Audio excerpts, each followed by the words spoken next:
It's right here in the box, 1 kilometer square area of abandoned old buildings where Valley Marines, like those walking right next to me, are learning what it's like to fight in Iraq. Right now we're inside of the house. We have 3 Marines who are injured, all of them holding orange cards with their injuries listed so that the soldiers know how to treat their buddies. New details are emerging about the suspect in the failed jetliner bombing on Christmas Day, and now Republicans are pointing fingers.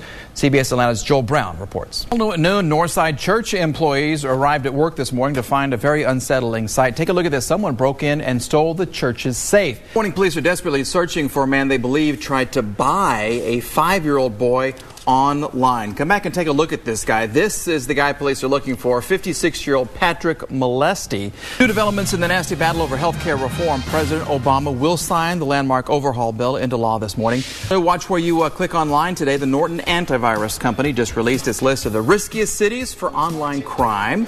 And Atlanta ranked 6th most dangerous. Police in Milledgeville will have some tough questions for Pittsburgh Steelers quarterback Ben Roethlisberger this week.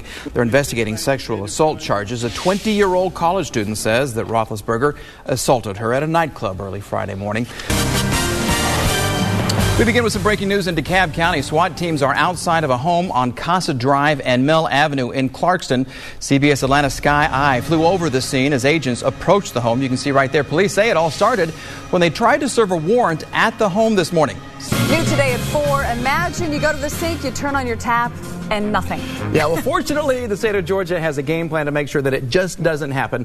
The governor's water task force today outlined a plan to keep our water flowing.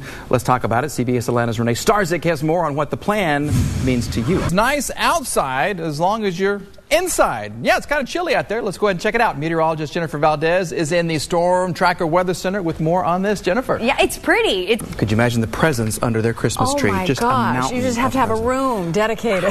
I bet they do. They probably do. All right, I'll tell you what, it was cold when I came in at 3 a.m. Yes. And it was cold when I came back at 3 p.m. I know, not much change out there today, Dagmar. Oh, that's right, Mike. You're going to have to bring your mittens and your scarves no matter what time you head into work over the next 24 hours. Hey, let me show everybody what's on our website because we have some great stories this morning and then some video that you're not even going to believe. It's a nanny cam. Let me get through the news, though, first. Now that Clayton County has shut down C-Tran, go to the website, look under Metro Atlanta News. You're going to find this story right here. Lots of people are wondering how they're going to be getting to work these days. Started only 2 years ago as a way for bands to communicate. Myspace is now growing exponentially. It's so popular, Rupert Murdoch bought Myspace for $500 million. Here's a look at how Myspace has taken the Valley by storm, bringing with it all kinds of trouble. For Valley kids, there's nothing hotter than Myspace. Ask any of them, and they'll tell you. I go home from school, and the first thing I do is check my Myspace. So hot, in fact, the 2-year-old website gets more hits than Google. So hot, I had to check it out with the Action 4 News Our Generation reporters. Student journalists who generate stories about high school you see on Action 4 News. It's like the phone number is becoming prehistoric now. Nobody's giving out phone numbers. It's like, I want your MySpace. It's so popular, high schools in Rio Grande City, McAllen, La Jolla, and Harlingen have banned MySpace from school computers. We found ways to get around it with using proxies and stuff. And then they started to ban proxies, so now there's no way. But then these teens defend MySpace, saying the reason about 180,000 people around the world sign up each and every day is to keep in touch with friends and listen to music. You can find it on almost every MySpace profile, along with personal information, blogs, and pictures. For complete access into a MySpace account, you have to sign up. So that's what I did. A few quick keystrokes, and I'm in. Okay, now that I am officially a MySpace.com member, take a look at the pictures Valley kids are putting on their websites. Girls first with their dazzling smiles, wedding pictures, and pink poodles.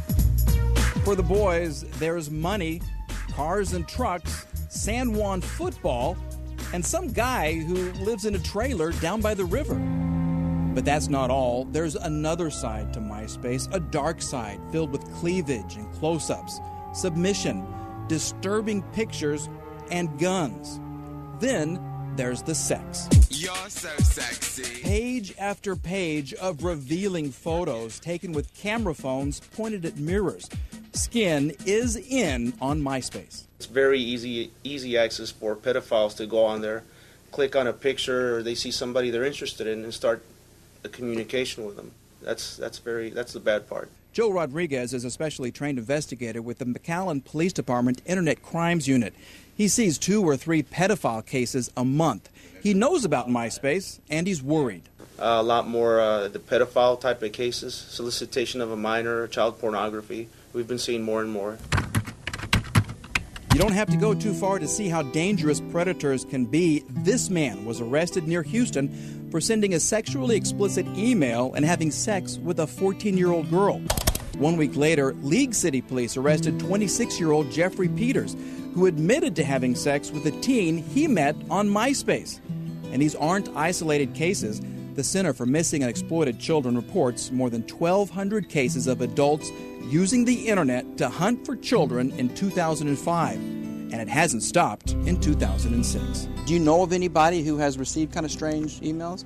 Myself. I mean, you put yourself out there, you have this profile, you have pictures of yourself, it says what high school you go to, and yeah, I've gotten strange messages from people who say, I think you're really pretty, I want to talk to you, blah, blah, blah. We decided to test the waters, so to speak. So with the help of our promotions producer, Erica, we came up with a profile. It's of a young girl named Michelle who's about to turn 15. Guess what? It didn't take long for older men to come knocking. All right, so what happens to Michelle? Does an older man try to arrange a face-to-face meeting with a 14-year-old girl? And do Valley teens listen to parents when it comes to MySpace? Listen to this.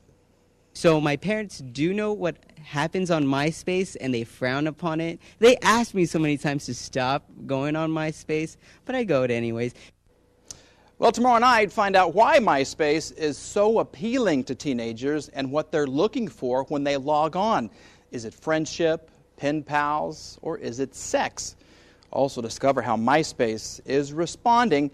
That's all tomorrow night at 10 as Action 4 News continues our investigation into the lure of MySpace.